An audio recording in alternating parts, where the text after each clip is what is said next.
back to your life, because I'm telling you that from what I am hearing behind the scenes from people that I know and talk to everywhere from Washington, D.C. to local here in California and other places, that there is a lot of energy towards opening this country back up. Now, you're probably saying, well, now, wait a minute, Dr. Phil, we just had the biggest day of people dying. We just had the biggest day of people dying in the United States, over 2,500, that we've had during the entire pandemic. So why would people be talking about opening the country back up right now? Well, let me tell you, first off, the number of deaths lags behind. That's the last thing. So if you look back 7, 8, 9 days, you will see the spike in hospitalizations during that time. Okay, and because more people were going into hospital then more people, sadly, tragically, are passing away now. If you look at the number of hospitalizations over the last 3 or 4 days, you're going to see that they are on the decline, which means that what we've all been doing, this social isolation, social distancing, wearing masks, washing our hands, doing all the right things, those seem to be working. And so they're beginning to get to the point where they're saying, okay, there's going to be a time, maybe at the end of this month, maybe the 15th of May, maybe the end of May for different states, different times, that we're going to have to open this country back up. And the question is, where are you going to be when that happens? Are you going to be ready to do that when it happens? You're going to have your ducks in a row, your attitude in a row, your life in a row, everything ready to get back out and do what you need to do.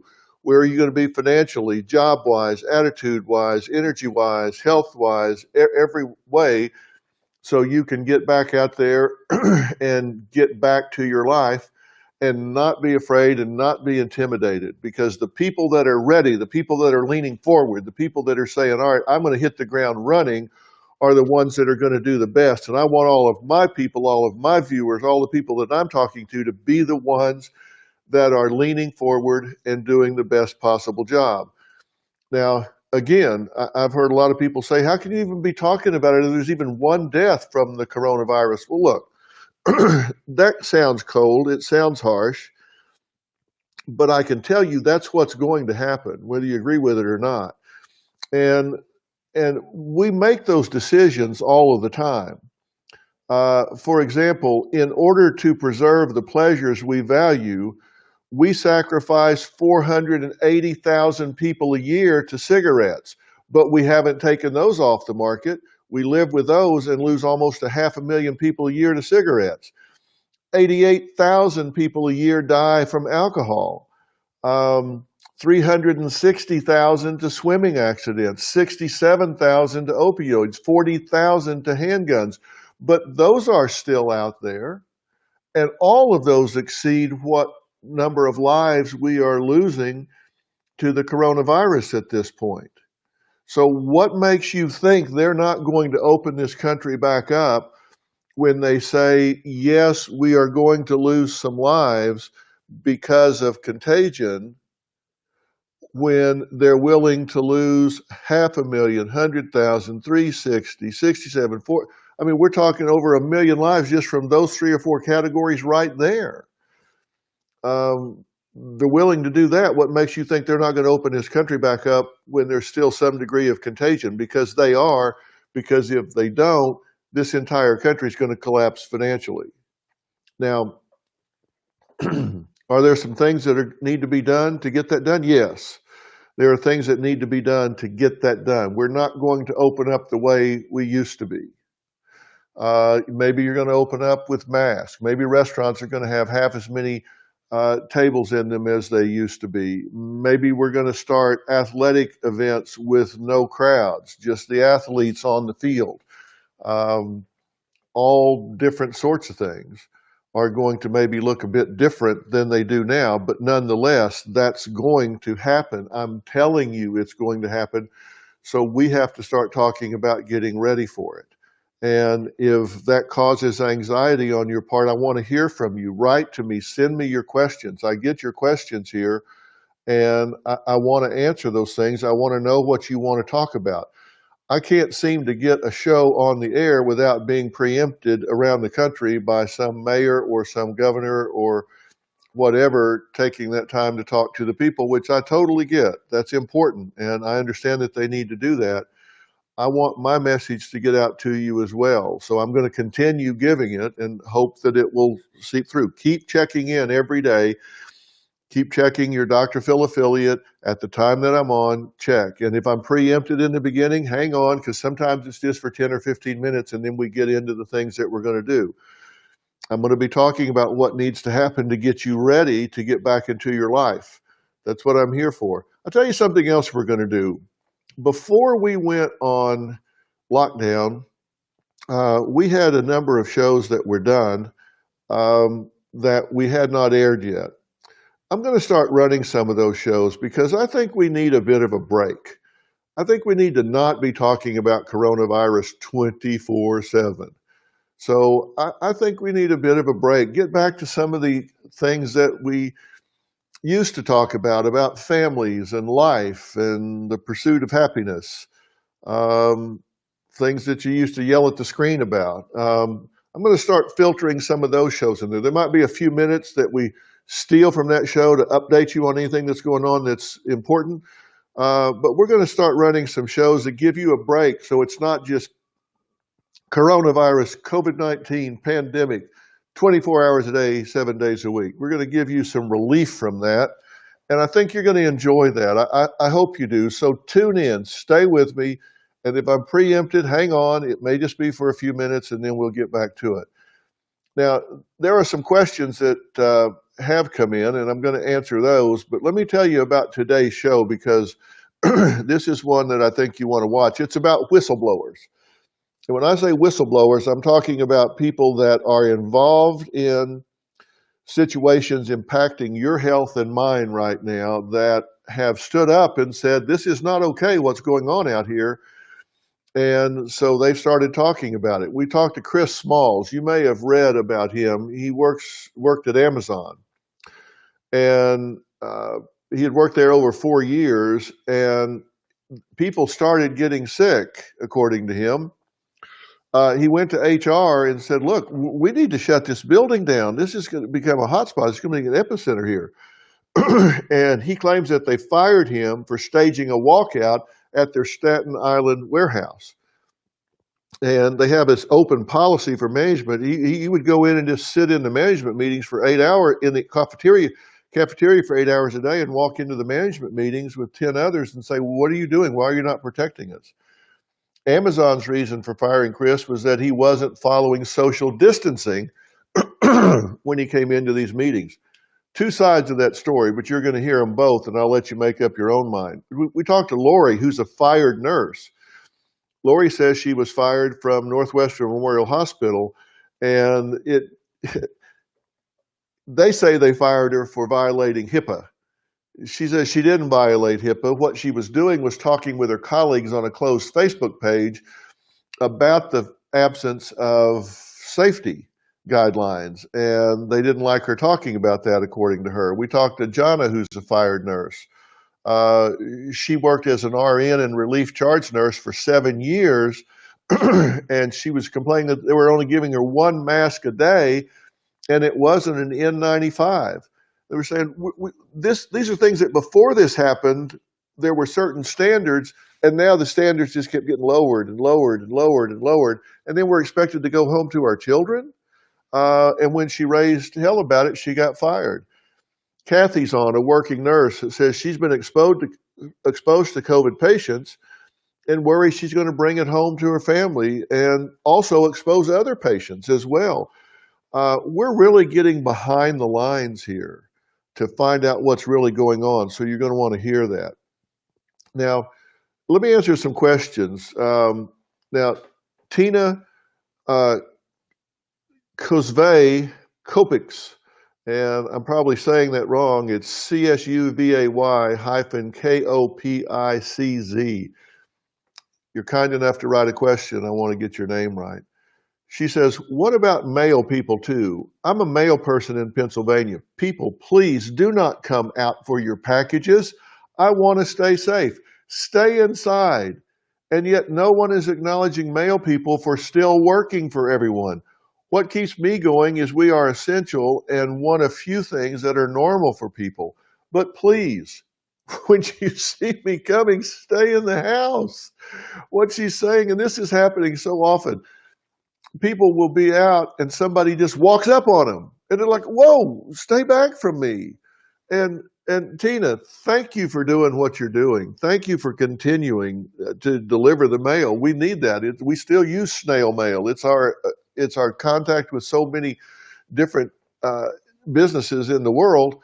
And listen to her. Think about that. We don't think about it because we're not in that position. Think about that. Don't walk up on your mail carrier. Don't walk up on your delivery people from UPS. Anyone, give them some space, because think about it. They're having to contact 100 people a day, 500 people a day.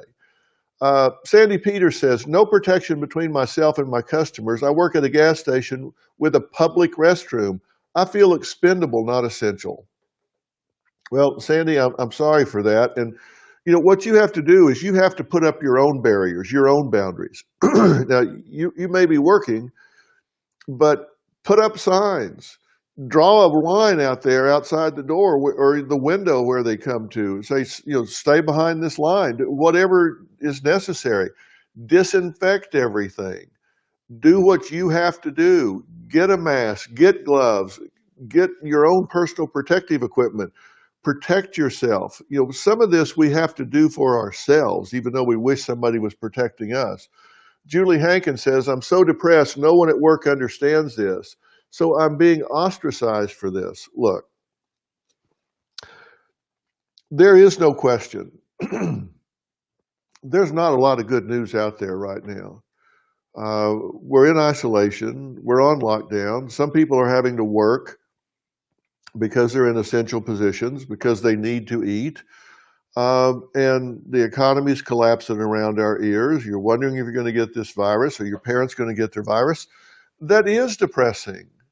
And people ostracizing you for that, I've heard that from a number of other people. Don't let that get you down. Manage your own mental health. And listen, if you're bothered by this, depression is more than just a dip in mood.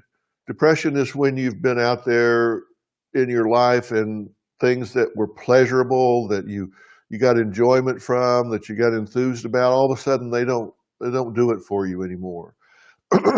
You are flat. Maybe you're crying a lot. You're down a lot. And things that normally would really get you out of those doldrums just don't anymore. If that's persisted for a period of time, then you probably are depressed, and you need to get help for that. You need to ask for help for that. There are many things on drphil.com where we talk about how to fight depression. So go there and check on those things. Ask for help. And go to your church, get pastoral counseling. There are usually county mental health where you don't have to have a lot of money. You can do a lot of this with teletherapy now. Elizabeth Piratano says, Dr. Phil, I was told the coronavirus is a term for a lot of viruses that fall in the same group. Is this true?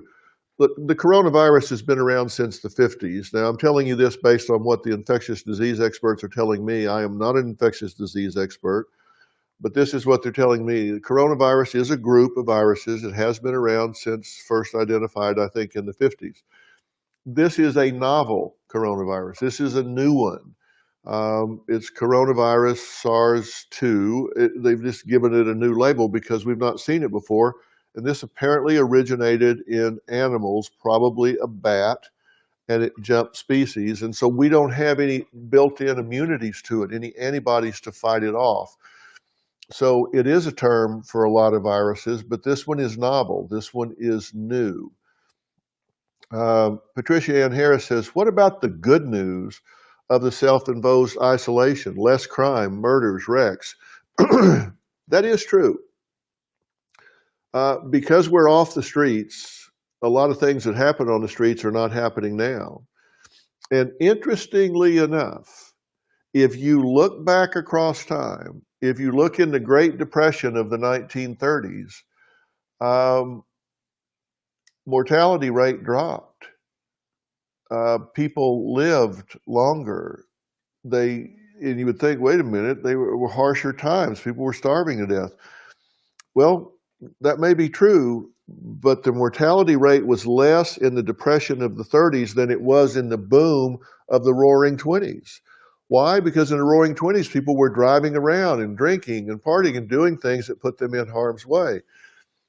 In the big recession we had in '07, '08, '09, again, uh, people were doing better in terms of their mortality during that time than they were the boom time before and after.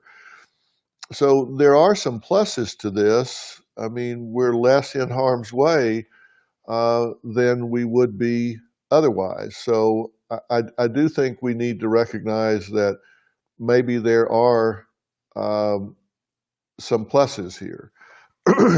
um, and then there are some downsides, and I'm particularly worried about the children that are going to school. And so now they're not going to school. And because they're not going to school, some of them are not having the companionship that they require and enjoy so much. And some of them are not getting the meals that they normally get. And you guys know that I'm a big proponent of Feeding America because they provide millions of meals to people every year, particularly children, school children. And like in LA United School District here, 2/3 of the students are below the poverty level. So it's important. And so I've been mentioning different businesses, different factions that support Feeding America. And of course I do. You know, I'm always raising money and asking your support.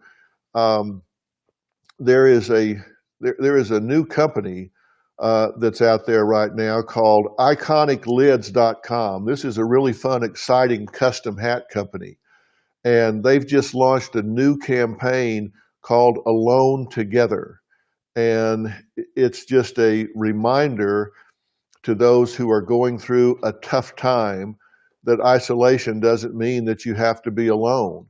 We're all in this together. And here's what they're doing. And I can't find my hat around here. I've actually got one of them. It's a black hat, says Alone Together across the top.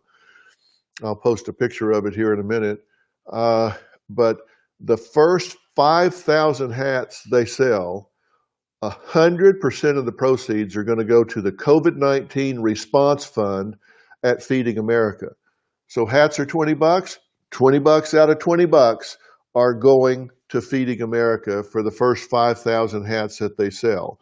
And this is a company that was actually going into business later that I knew about, where you design your favorite icons when they officially launch later this year. So someone like me will design a hat and put it on, and people can buy it if they want. And each one of those hats sold will provide a minimum of 10 meals for those in need. And their goal is to provide 1 million meals to Feeding America in their first year of business. And their brand tagline is hats that feed people. But right now, if you go to their website, which is www.iconiclids.com, and you order a hat for $20, $20 goes to Feeding America, and they get 8 meals out of every dollar. So think about that. I mean, you're talking about a lot of meals for a lot of kids, and you get a really cool hat at the same time. So there are good news. There are good things out there. A lot of people are contributing, giving, helping, and that's the best way to fill yourself up. So look, I'm not going to keep you longer. Today's show is really interesting because it's about the whistleblowers, and you're going to find out what's really going on behind the lines in these hospitals and what's going on behind the lines with a lot of essential workers. It's going to give you some interesting information, so tune in and watch that. The show's coming up soon on the East Coast. It'll be on in a few hours in the rest of the country. Tune in, watch the show, and know that coming up soon, I'm going to start showing you some things that aren't all coronavirus and see how you respond to that. I appreciate your time. We'll see you soon. Thanks.